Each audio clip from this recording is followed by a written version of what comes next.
Misha was having a favorite ice cream with a friend. They were chatting about Ram, a guy that Misha met at a matrimonial website recently. Her friend was glad that Misha finally has got someone. She has been alone for quite a long time. He appears to be a decent guy, her friend said. Everyone does in the beginning, Misha said with a wink. Nevertheless, she did really like that guy.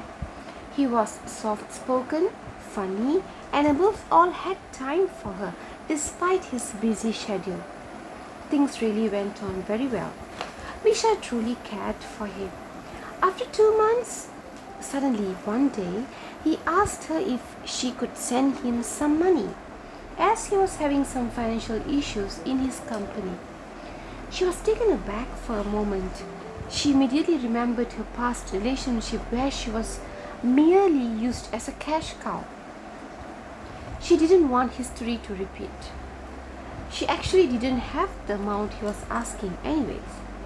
She told him that. She told him the truth. After some days, he asked if she could take a loan for him. She really loved him and she didn't want anything from the past to influence her now very beautiful current relationship. So, with a hopeful, positive mindset, she tried applying for loans in few banks but got rejected for no obvious reasons. She told him and he was fine with it. He didn't make a fuss. So, life went on smoothly. After a few days, he suddenly went missing. There was no texts or calls from him. He wasn't reachable for her. She was left clueless.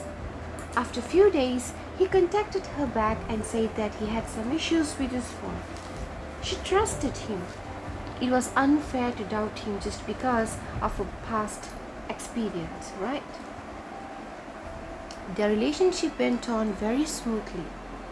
But every month she asked him if he is financially good, since he had the problem with his company. She sent him cash too, just to ease his expenses. However, he keeps ghosting her.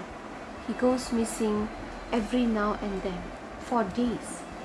And when he comes back, he comes with very lame excuses. She started feeling bad. She didn't like it at all. He started asking for money monthly. But at the same time, he was very sweet to her. But he continued pulling away from her, ghosting her. She was kept in darkness. There were days where he asked her to mortgage her jewelries and send him money since he is really struggling financially. And he kept on missing for a few days. It was a cycle. He was like not so committed to the relationship. He resented the distance. He said he would take good care of her once she is physically with him. She felt so ignored. Once she fell sick. He went missing again at that crucial time. And when he came back, he asked for money instead of asking about her health. That is when she realized that he had been using her just for her financial assistance. She understood why he could go missing for many days.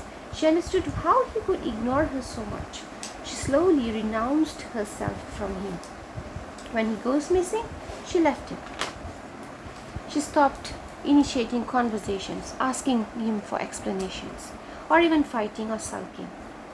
Most importantly, she stopped sending him money. She totally stopped sending him money. Then, once money was out of the system, he had too many reasons for not talking to her. He started ghosting her more often. She didn't respond to his behaviors. She knew she had been nice, caring, loyal, and sincere to him. If he didn't, that's his problem, not hers. She started finding peace in his absence. She thought to herself, this is not the type of man that she wants a daughter or a friend or a sister to marry. She ignored him. She had again wasted lots of money on a wrong man, but her intentions were good. She acted out of care, kindness and selflessness. But Ram was not blessed enough to have her. It was his misfortune. He was selfish and unkind. But it's better to be alone than being in a relationship that keeps you in loneliness, feeling deserted and unappreciated. It took two failures to finally realize that losing someone can sometimes be the best stroke of luck. Sometimes.